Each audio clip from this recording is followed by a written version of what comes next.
So, you know what, though? I would say 99 times out of 100, you say the right thing. No. It's that one time that almost gets me to quit. That's the problem. Which is like every week. Every fucking week.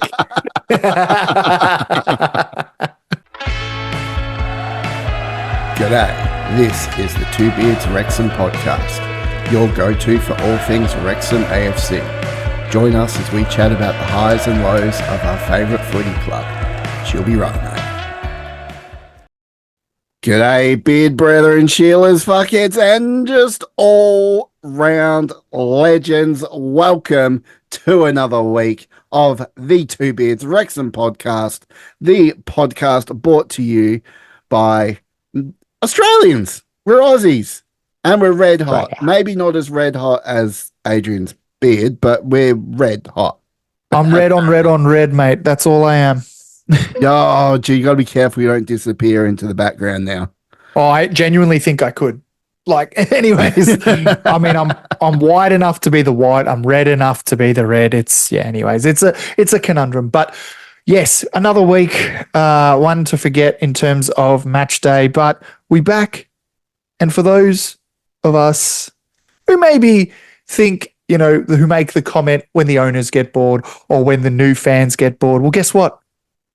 We've lost a couple. We're still here. So everyone just relax. So going to be fun to dissect that one. We've only really lost one, but we've got a lot around that to talk about. Well, we lost one since last week. Yes. Yeah. But we've lost a fair few.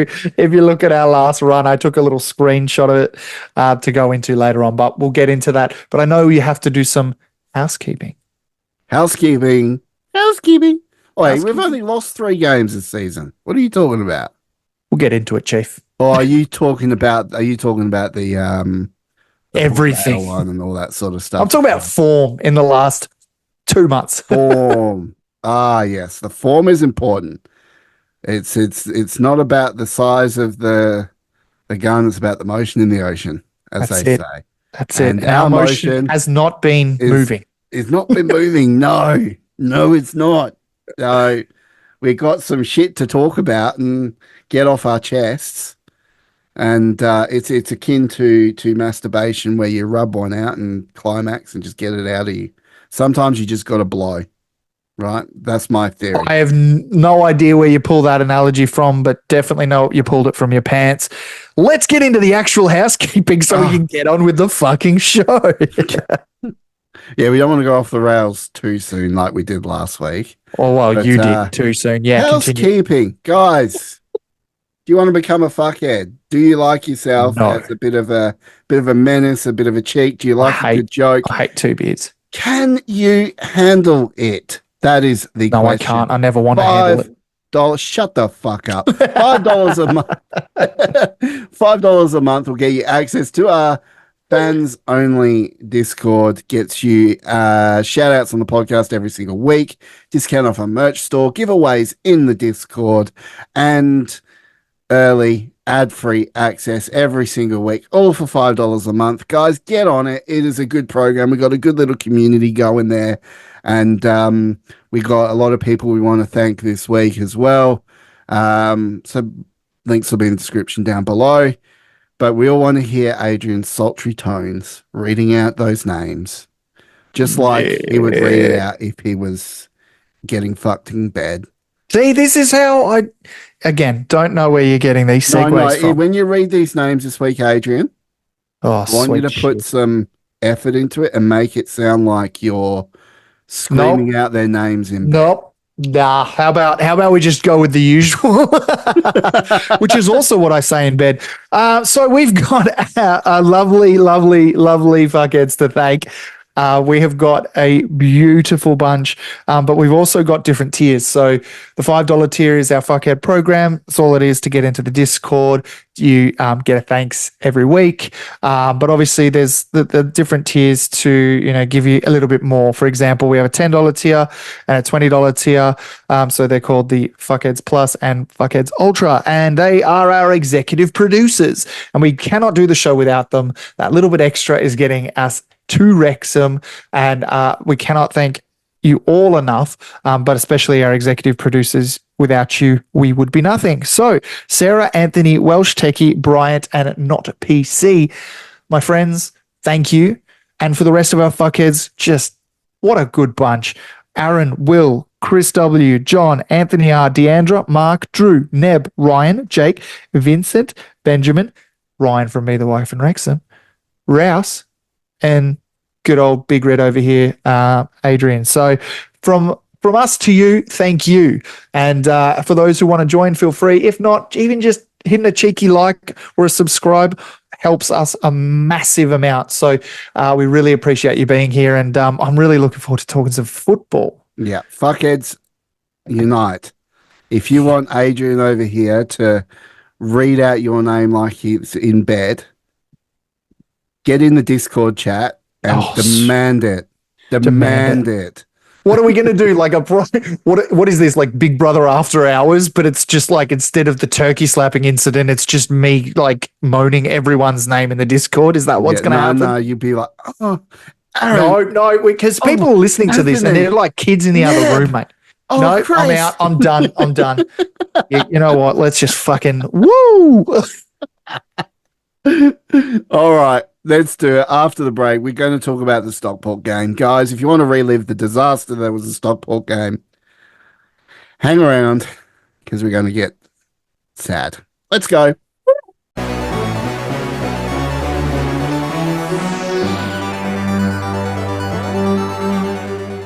Well, Stockport came and went with a rather disappointing end. And Stockport fans in absolute glee, like they've won the fucking league again. I mean, it's just bullshit. Like they just carry on like they don't need to. It's fucking. It's not even bloody Christmas yet. Still, it's also a forced rivalry, but let's not get into that debate because but we're climbing the leagues with them. This is no, it's not. It's not a rivalry. It is just. It's just a team that we can't overcome at this point away from home. We haven't beaten them at their stadium in God knows how long, but like you said before, we started recording, at least it wasn't 5-0 like it was last season. Exactly. At least it wasn't, and at least so much to unpack too, because we got a lot of questions. We've got some answers. Got some new faces, which has been good. I mean, it says something when the highlights package is only like 4 minutes long, and most of the time it's Stockport. But look, it was a horrible game. It was a 1-0 loss. Our boys, they just. I mean, I was worried when we heard last week that Arthur Okonkwo is going to be out for 6 weeks. Yep. Right, but we're going to get into that. We knew it was a problem. Interesting games coming up, but I think the shining light from that was Callum Burton, because my God, did he put in a shift? well, let's just talk about that shift that he put in, because other than maybe a 0-0 draw, have I seen a keeper for Wrexham be like the top of the points on FOTMob? It's like, it's my version of Fantasy League just to see how they're going. Burton got 7.8, which again, not that high, but considering we lost and the rest of the team's rating, he had 7 saves, obviously 1 goal conceded, accurate passes outside, out of the box, 53%. He did 3 diving saves, 5 saves inside the box, 1 punch away, 6 throws, and I like these ones called 8 recoveries. So basically, able to get back to his line and save that one, and then 34 touches. Now, a keeper having that much of the ball usually spells that you've lost, and unfortunately, that is what happened. But I think you're right. It is nice to walk away from it going, wasn't he good? Because we could easily go, oh no, it's because Okonkwo's gone, we're fucked. It was nothing to do with that. Our keeper put in the shift. We would just play it off the park. You mentioned it last week. You said it, and it happened. We needed to keep an eye on Louis Barry, and what did we not do? Not keep an eye on him, mate. He fucked us. Like 24th minute, he scored. And look, it was poetic because all I had in my head was Rousey's voice saying, we just got to shut him down. That's all we got to do. And what was the one fucking thing we didn't do was shut down Louis Barry. But the rest of the boys do need to have something to answer for. I wasn't pleased with, I guess, our shots, our chances, obviously. We know away from home we have a bit shaky, but geez, they had 19 shots. We had 9, 10 more shots than us. We only had one of ours were on target, 7 of theirs were. Technically, we only had 2 big chances, which, were squandered. Now, who started ahead of Mullen? And now, oh, daddy. Oh, daddy. I liked him. He looked very, very alive. Very, like in my opinion, he was probably one of the better ones on the field. I mean, there were a few guys that stood out a little bit more than others, and some obviously, made a few mistakes. But I reckon that Daddy was probably one that stood out a little bit. Although, I mean, it was interesting how deep they were dropping him in the back. I mean, they're pretty much almost becoming central midfielders. Yeah. Him and Ollie Palmer, but you could see at the start. So this is what I want to get to. I want to go all the way back to the start of the game. This is where I feel we missed something, right? Because in the first 15 minutes of the game, they had 3 yellow cards, mostly on their defenders. Now, why on earth did we not take advantage of that? You got a side on that many yellows, you could literally push them to the point of going down to 10 men and being on the back foot for the whole bloody game. And we just didn't do that. We didn't take advantage of the fact that they had so many people on yellows. Horsfall, Southermay, Hales, and Barry all got yellows. And I mean, Barry got subbed off earlier than I think they would have liked, but they just went, the job is done. Take him off. He's on a yellow. And honestly, mate, you make a very good point. You push, maybe not Barry, but if you could push Horsfall, who was actually their man of the match, Horsfall, push him to make another mistake, get another yellow. I'm not saying that that's how you should look at football, but it is tactical. It is, getting under their skin. And I just find away from home, we lose a bit of that raw.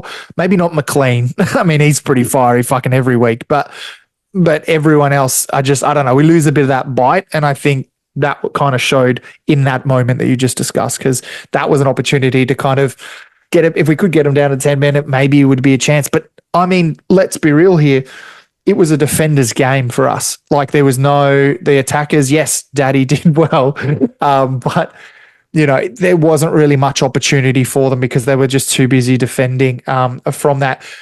The reason I brought up the daddy of this, it just sounds so weird when I say it, but the Mr. Bodvarsson came off. What did he come off at the 63rd minute?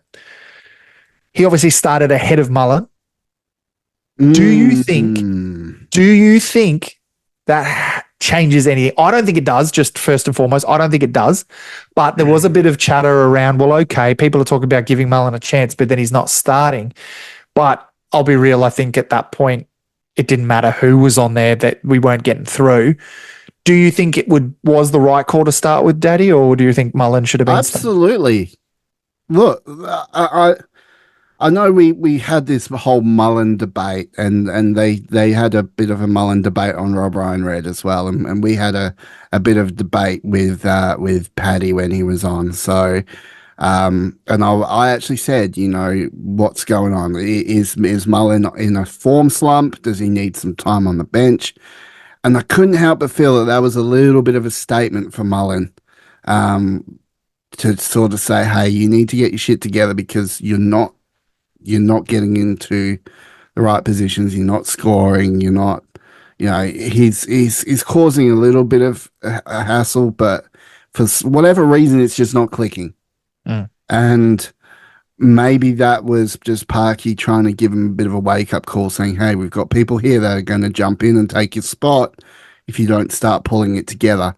And it's a fair call, mate. But at the same time, and I mean, we prefaced this last 2 weeks ago, 3 weeks ago, and I will preface it again for those who didn't watch the episode or listen to the episode. Sorry. We said Mullen did this last year. He was injured. He was out. He took ages to get back to form. By after Christmas, he was cherry ripe and he was like fine as a fiddle. I believe the same thing will happen again, but I think the difference is this time is, like you said, we do have that extra firepower that can take the spot. Now, Marriott was doing that already. Marriott was straight up doing that before he got injured. Now we've got Bavarsson in, and now I would dare say if Marriott wasn't injured, he'd still be our number one striker. Oh, I completely agree. Completely agree. And I think that's what they were trying to. I think you're right. Parky was trying to prove, maybe rest. I'm not sure, whatever. But yeah, hopefully make one of them step up. Unfortunately, neither of them did. Like Daddy played well. Mullen had his little bursts, but at the same time, if you're one of your strikers is to make a point to the other, it's to score, and that didn't happen. And that's just something away from home. I really, really, really wished for Mullen to score. Even if we weren't to get the full 3 points, if he could have just been on the score sheet away from home, not only does that do some wonders for your confidence, but geez, it spurs on your team when you're away from home up against it and really, I don't know.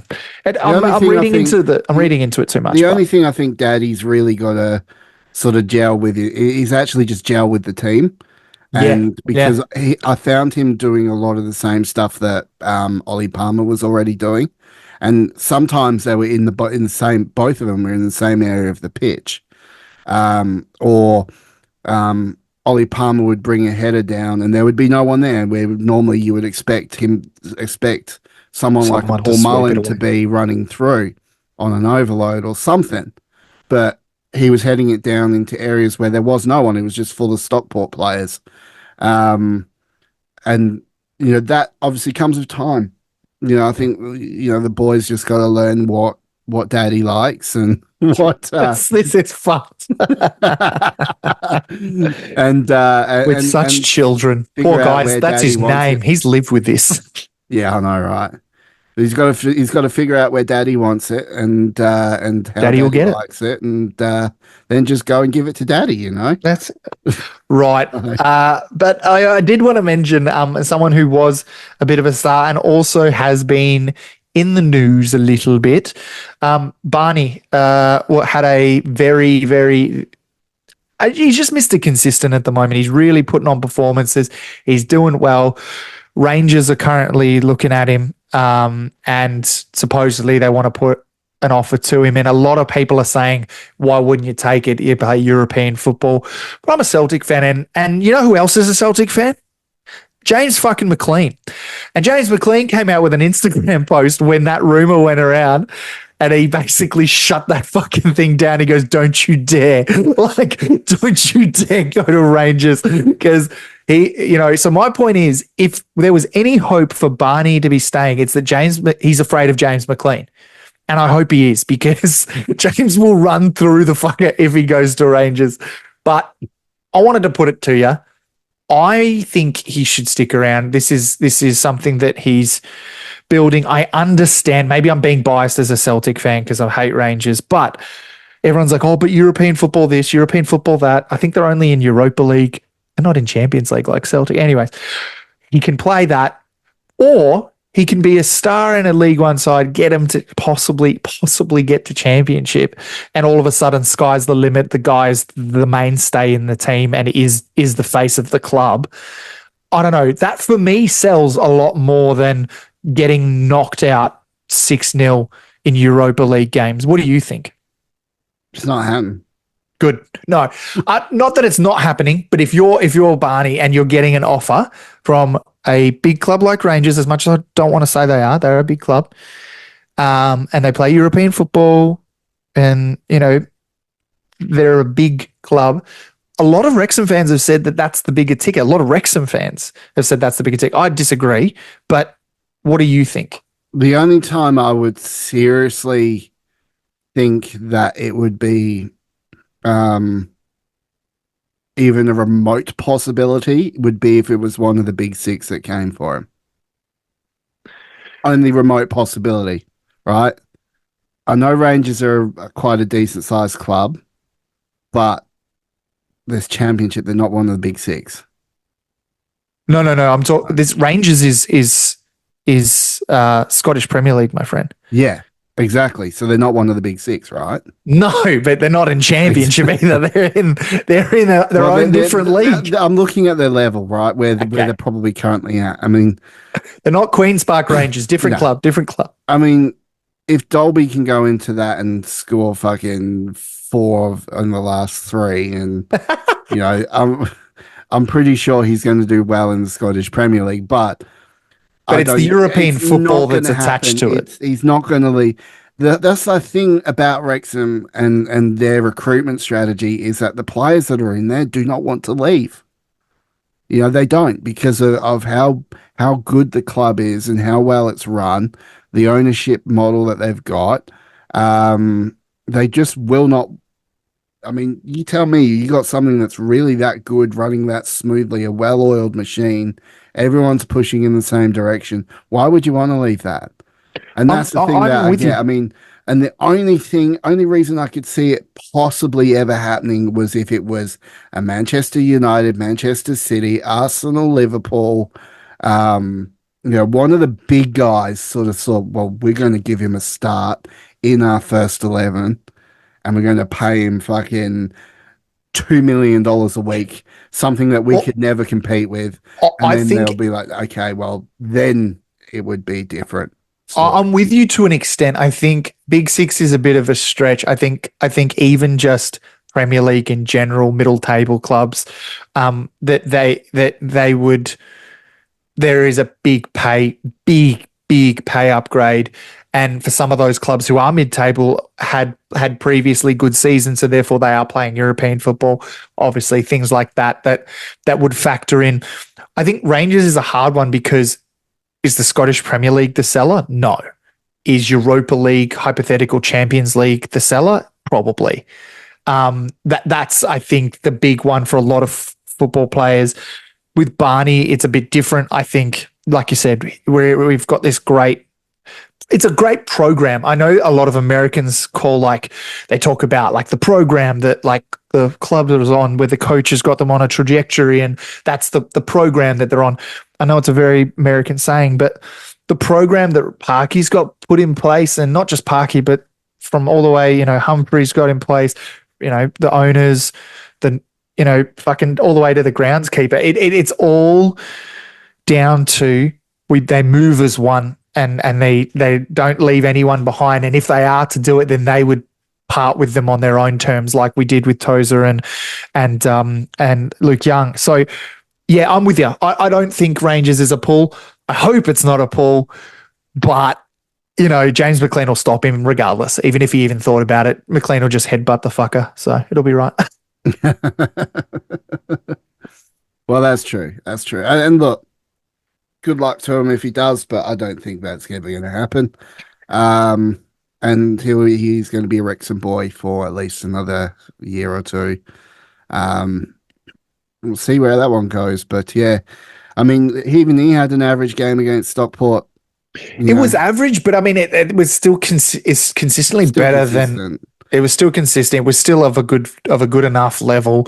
It's just what is he supposed to do? He's only one person, and we used to say that with Elliot Lee. He's only one person. The solace is that we actually have not won at Edgeley Park in God knows, like fucking 10 plus years. We don't win at Edgeley Park. It's just never happened.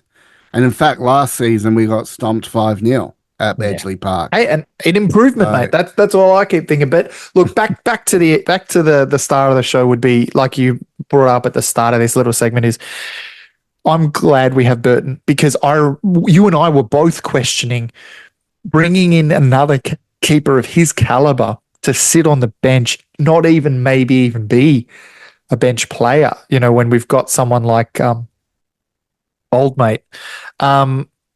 What was his purpose?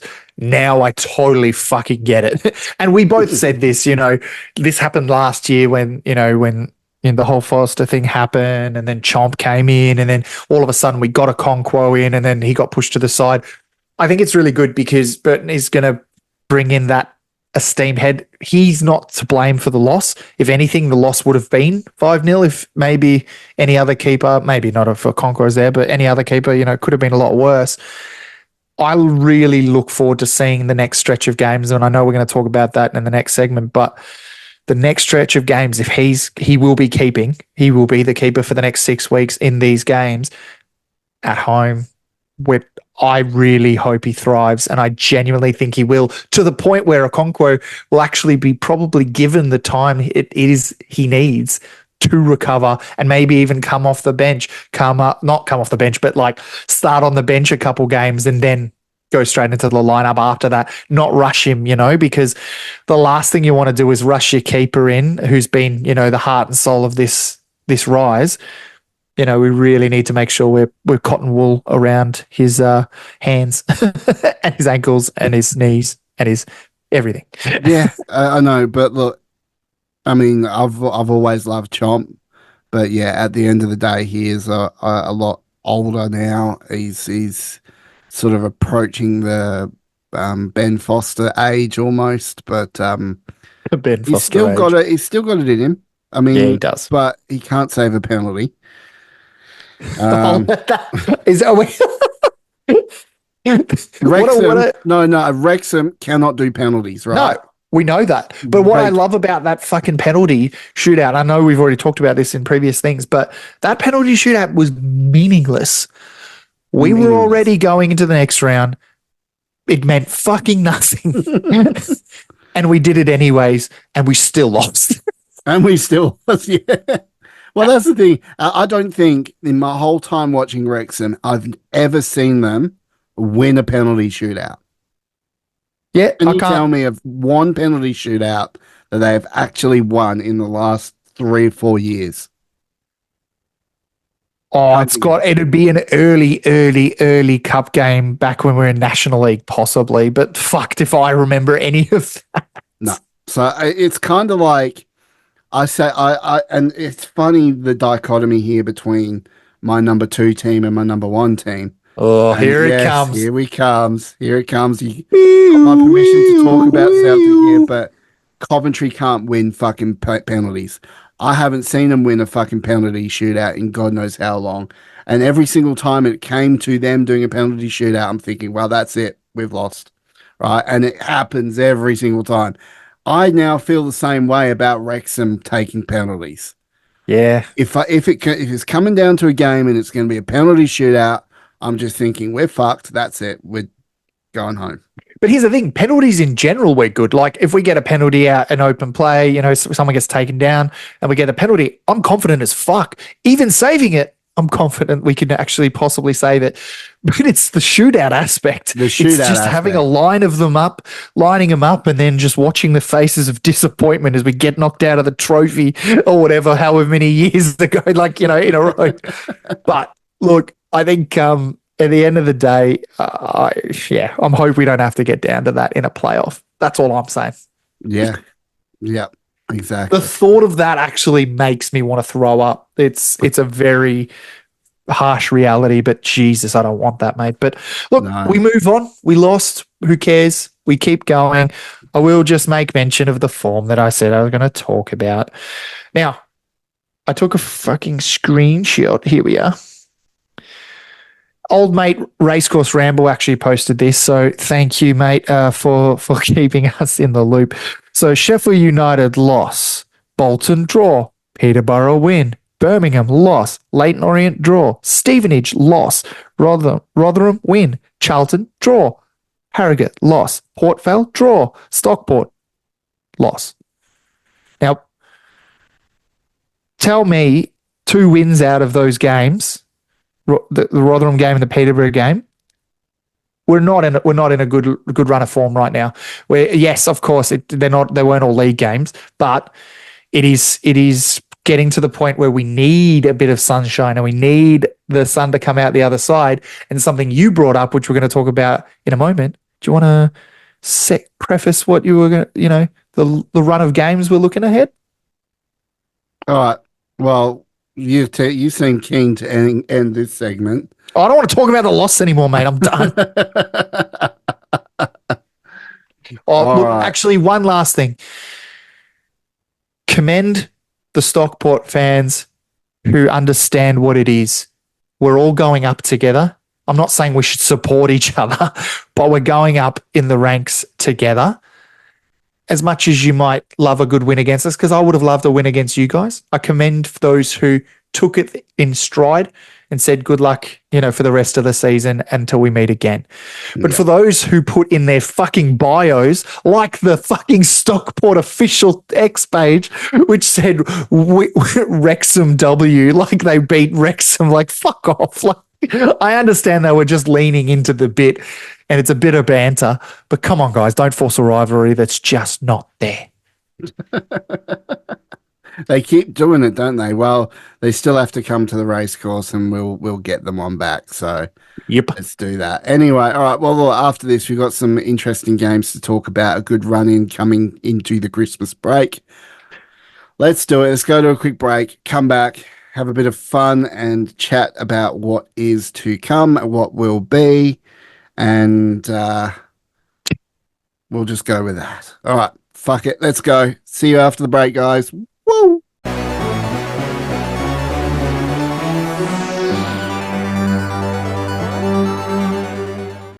Well, we've got Exeter City on the weekend, and look, I really want to get into this, break this down, but we're going to get our predictions for Exeter City this week.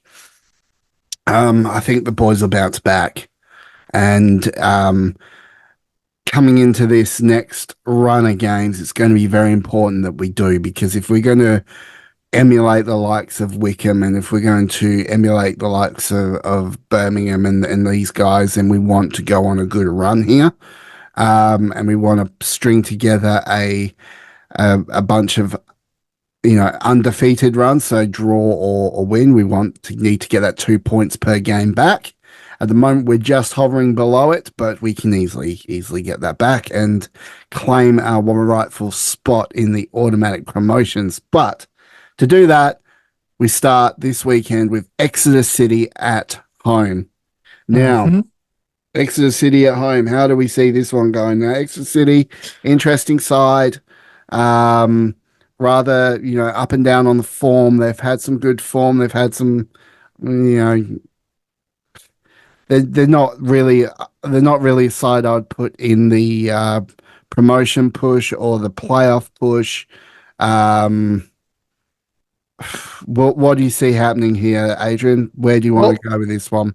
This is funny because we talk about the ray of sunshine that we need after quite a glum couple of weeks. Wow, pretty bad 6 weeks really in terms of all competitions and our form. 2 wins out of that lot. We really need these home games, and that's what we have right in front of us against Exeter. They're 9th on the table. They've actually only really actually come good recently. So by that I mean their form. They lost to Huddersfield 2-0, but then they beat Bristol. Then they beat Charlton as well, and then they drew with the Red Imps. So I think we'll be fine. I don't know what kind of scoreline I expect when our forwards, strikers are not firing. Now, I'll probably eat my words and we'll win fucking 4-5-0. But I just think it's hard to break a drought without just a solid 1-0, 2-0 win. Nothing crazy, but solid. Obviously, I really think, and I've said this before, having Burton for these next 6 weeks when we have these home games actually works in our favor massively. I think we've got an experienced head that is very, skillful and can really help us keep those clean sheets, and then allows our strikers the time that they need to hopefully get it right. So get it right, more like just get their shit together. Get it together. That's it. Get it together. That's all I want. Just us strikers, just to get it. Get all your shit. Get all your shit together. Get all your shit. But honestly, I'm going with it. I know I keep saying it as it because it's such a cop-out scoreline, but I'm going with 1-0. I think we'll win. I think it'll be a clean sheet because of Burton. 1-0 at home But against 1-0 Exeter. against Exeter, they're ninth. They're in a bit of good form. We're not in so much of a great form. I don't know who really is the goals are going to come from at the moment. Could Elliot Lee just be the pocket rocket that he is and come out and score some when we need it? Or is it going to be one of our strikers to, actually step up and take claim of it? An Ollie Palmer, a Daddy, who knows? What are you going with, man? Well, not as conservative as 1-0. That's for sure. That's a very conservative scoreline for against Exeter at home. I think looking at Exeter's form, and I've looked at a few of their games before we got into recording this podcast tonight, and the way they seem to set up and play, I don't think is going to do very well against us. I mean, we've come up against sides before that like to play a 4-4-2 or a midfield diamond, basically. And Exeter, they have a tendency to probably lean more into that side because they're not very striker heavy. They don't have a lot of big names that are just going to absolutely plow the leagues. I think, if anything, this game needs to be a fucking start of a big run into Christmas. And we're going to get onto that Christmas run in very, very shortly. But if we're to do really well here, it sets us up for a really good positive run into the January window. So I'm going to predict 4-0 to Wrexham. Clean sheet at home. I think we'll probably have multiple scorers. I think Mullen might come and if Mullen's going to make a statement now, it needs to be now, and it needs to be at the very least, in the next game or two, he needs to really, really come at it. Because this run-in is probably an easier run-in than what we've had all season. Now, we've had a lot of the top teams, a lot of the hard teams away from home, and so we've been getting a lot of draws. We've had a couple of victories, but we got a good run-in. So I'm going to go 4-0. I think we bounce back, and I think we really, really give it to them. And Wrexham at home, a different beast. A different beast. So, well, I mean, we're still the number one home team this season. I'm just going to give you the quick insights that Fop Mob chuck out for a game like this. For Wrexham have only scored 4 goals in their last 5 matches. So for you to say that we're going to double that in one game, huge call. And I hope if anyone does that though, Adrian, we know it's Wrexham. Yeah, we've definitely. seen them do it before. But yeah, I'm just going off of run of form, ranked first at home this season. So that backs up your claim there, and unbeaten in 14 home games, in a row. Exeter have scored 9 goals in their last 5 matches, have kept the most clean sheets in the entire competition with 9. And their keeper, Joe Whitworth, is ranked 3rd in saves per match in the competition. So they've got a good keeper. For us to put 4 past them at home, huge would be. It would be the best way to prove how well we are doing is to get that scoreline. Will we do it? I'm not too sure of that, but if it happens, then you can well and truly put your bottom dollar that those next 5 weeks are going to be very similar. It does set the tone. It does keep it going. But I think just getting a win sets the tone. Just get the fucking 3 points, take him or leave it, and move on to the next game and improve on that and just keep on improving as you go. These home games is where we can test things, but also be confident we're going to walk away with something. Yeah, absolutely. Absolutely. I 100% agree. I do think the boys will bounce back though, and we've seen them before, and we've seen them do it at home against teams that we shouldn't be scoring loads of goals against. So I feel that after so long of no goals, we expect a flood of goals to come in our way. But now we go on and we look at our form running in, well, not a form, our games running into January. Now, other than Exeter City this weekend, Yep.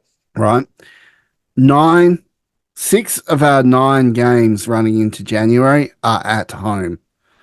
So this is where it's going to be good for us because of our home form and that we are one of the most formidable teams at home. But Yeah. we've got Lincoln City, which is a midweek game next week. So obviously we've got to back up and do Lincoln City. But both of these are home games.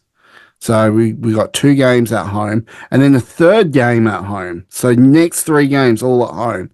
So Exeter City, Lincoln City, and Barnsley all at home, all at the Stoke Kairos, right? Then we got Burton, who's well and truly at the bottom of the ladder, pretty much. And then we got Cambridge at Also home. in the same position. Yep. Then we got Bristol Rovers away, Blackpool on Boxing Day, and then Wigan Athletic, which is going to be a good one for the fuckheads on the 29th, and then Barnsley away. So 3 away games, 6 home games, all against teams that aren't really threatening or pushing for the top. You could make a case Except maybe for for Barnsley. Blackpool and Barnsley, Yeah. you can make a case for them, but they're not, they're not teams that you would look at originally and think comparing them to like the likes of Birmingham City or comparing them to the likes of Peterborough or Huddersfield or those types of teams. So you would, given the current form and how they've been this year, you would expect for us to make an absolute sweep of the points. Yep. But the thing is, right, Wickham had a run of games very similar to that. Right, this is what I want to show you with the Wickham one. So I'm just going to actually get the old Google out and type in Wickham and look at their matches where they went on a good run, unbeaten, 5 wins on the trot.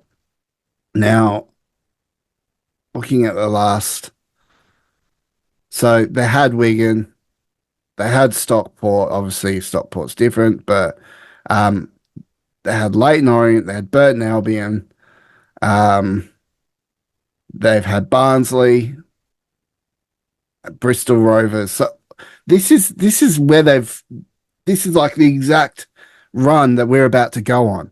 So if we're going to be in those top 2 positions, we need to now go on a good run and not just go unbeaten, but fucking win every single home game we have. Out of 6 of the next 9, we need to win every single home game, and if not, just get a couple of points here or there from the aways. Well, I mean, it's that whole thing that Nathan Salt said a couple of weeks ago, which was, you take fucking win and then a draw away, is a win. As long as you're winning at home, get the draws, take the ones, and then take a couple of those cheeky little wins away, take them too.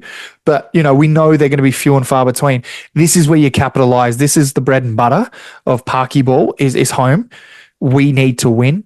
And when I say we need to win, I'm with you. If we are to be anything in that realm, this is where we make a statement. Now, here's to say, if it doesn't happen, again, it's only, halfway through the season at that point.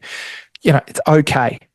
Again, not all doom and gloom. But if you really want to start now, this is, how better way to start a big winning streak than when you've got these run of home games. Yeah, imagine if we do win the next 9 games. We win every game from here on into January. Huge. All of a sudden, our second half of the year is looking really, Tasty. really good because a lot of these top teams as well still got to come and play us at the Stoke. Exactly. I mean, you talk about this. Sorry to yawn. Sorry. We got Bolton, Birmingham, Charlton. These are people that drew or we lost against. That on our day we'll beat them at home. We will.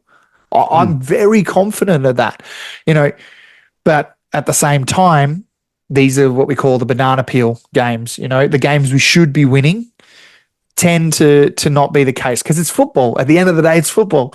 If we were all able to calculate it all and put it in a fucking computer and hit enter, then of course we'd be able to. If we do, that's what I'm saying, and we have to. If we got any chance of playoffs, of top 2, any of that, we have to really take these next 9 games into the January window. Correct. And we need to get our strikers firing and we need to get Mullen firing again. Yeah. If he's going to do it, it's going to be now. Our run of form, our run of games have been extremely tough up until now. And we've had a lot of really good teams away from home. Now we've got to verse some pretty bang average teams at home. So you would hope time to capitalize. Our boys get up. That's it, man. That's it. That's it. And you know what? I couldn't end that little segment there better than anything that you've just said, which is that's it. That is the key right now. Everyone knows what's in front of them. Parky knows, the players know, the fans know. These next run of games to Christmas to set us up for success, you need to build a foundation. Now, weirdly, we actually did it post-Christmas last season, but that was when there was a little less stress. There's 3 positions open, blah, blah, blah. This is harder. There's 2 positions. It's a much harder field. There's a lot more teams in it to win it, a lot more to play for. Huge couple of weeks ahead. And honestly, mate, I'm excited. I'm genuinely keen to watch some football at home, especially the next 3 against some teams that we should really be putting away. These will be our tests because, that's their big day out. Do you know what I mean? They're coming out to see, the Wrexham. They're going to go out to play the Wrexham. They're going to throw everything to it. So if you think Exeter is going to be a walkover, then, look away because they will be hammer and tongs. We're still a target because we're still competitive. We're still in a chance here. I'm still going to stick with 4-0. You're not going to change my mind. I'm going to go with another 4-0. No, I love it, mate. I love it. I'm excited, and I hope 4-0 to Wrexham. How do I put it? I say my score that I think my head is saying. You say what my heart is saying, my friend. What did your balls say? 10-0, man. 10-0. So, look, that's where it's at. We'll do well. Let's finish off this podcast this week with a bit of shit chat coming after this. Let's do it, Chief.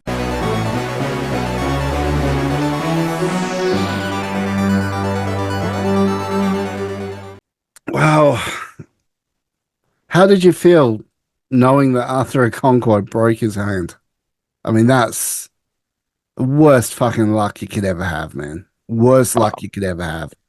I felt so. You know what made me laugh is that we are such predictable podcast and team because every time there's big news, it's the day after we record. Every fucking time.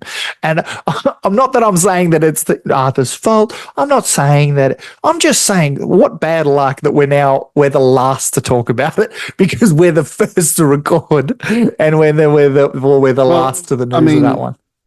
He's going to be doing, it's November now. So if he's doing No Nut November, then at least he's going to be without a hand. Without a hand,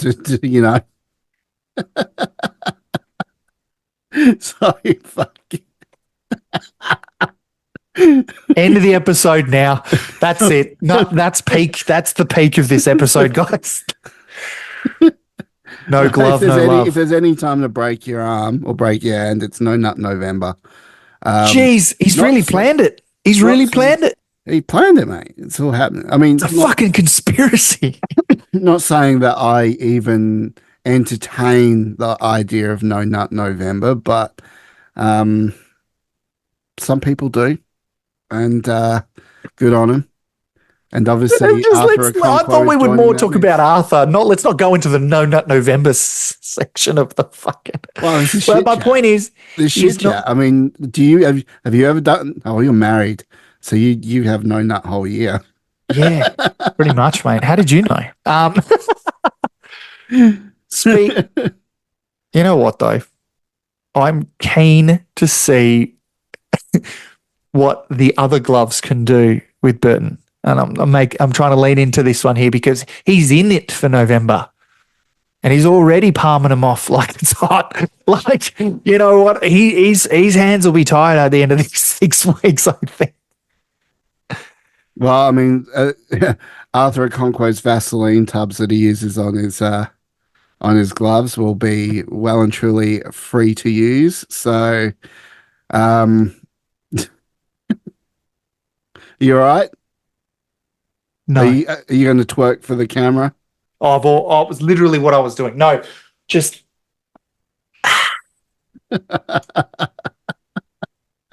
It's, you know what, though? I think the best thing about what we have as a podcast here is we have a Rousey, which, you know, it's not as predictable as you'd think, considering he's, you know, whatever. I genuinely did not know where he was going to go with it. He's like, let's have a bit of shit chat. I was like, oh, he's talking about Arthur Okonkwo. He's going to be real serious about it. And he's like, no, not November. Just, you know what? You line him up and knock him down, son. And I commend you for it because I've got nothing. I've got nothing left in the tank. After the loss, I'm deflated, dejected, and I want to win. You're talking about Okonkwo gone. It's hurting, but you lift up my spirits, mate. And I hope that the listeners get the same joy that I do every week, which is I hate a loss. I know that's how football works and life works like that sometimes. Losses sting like you. I mean, it really just puts a damper on your whole week when you. It does. The weekend's ruined, mate. It's ruined the weekend. Like I go, because for us it's Saturday night, and then Sunday we're just like I just mope around the house. Oh, how did Wrexham go last night, dear? Oh yeah. Let's just not fucking talk about it. Let's just eat our cereal in silence. But there were some big things that happened during the week. I mean, definitely. Did you watch the Jake Paul fight? The Jake Paul Mike Tyson fight? I saw the memes on the internet, and that's about as far as I got, which was basically just Mike Tyson's ass cheeks in a thong. I can't help but feel like somehow me and Mike Tyson are kindred spirits, because that is something I would 100% do. But I would be like, oh fuck me! You know what? I'd do squats. I would walk off and do squats, just so you can see in between the cracks. Yeah, it didn't leave a lot to the imagination, mate. It did not leave a lot to the imagination. But that was obviously an interesting sporting event and we bring that up because MetaQuest sponsored that event. If you saw on the ring, MetaQuest had a ringside. Are we getting sponsored by MetaQuest? Is that why you're leading into this? Sponsored by MetaQuest. This is a tie-in. We are sponsored by MetaQuest, and they just sponsored the Jake Paul and Mike Tyson fight. So that gives you an idea just how big MetaQuest actually is. Is the worst. That literally could not. You know, I know for a fact your nose just grew like fucking 2 foot long just there. Sponsored by MetaQuest, you motherfucker. What? It is. I know they are, but we're not. No, I'm talking about Wrexham. Wrexham are sponsored by MetaQuest. Back of the shirt, I thought you were talking about us, mate. I'm like, what? I'm like, when did this happen? When did we, as a podcast, where was my Wrexham, message from Mark? When we're talking Zuckerberg? About our team, we talk about we. It's our team. I thought when you say we, it's Coventry, mate. I'm so sorry. Adrian gets numpty of the week. Honestly, mate, how am I supposed to know? You say we when you say Coventry as well. So how am I supposed to fucking know? Oh, you bitch. You bitch. You catty bitch. But look, mate, honestly, that is a good tie-in because yes, you're right. Did you not get where I was going? MetaQuest. I know the club is sponsored by it. I was just thinking when you talk. Yeah. Anyways, I just thought when we get into shit chat, everything just goes loose, and this is what happens. It is like chimpanzees in a zoo just flinging their shit, and that is what we do on this podcast every week. Tune in next week for more shit flinging. Shit flinging.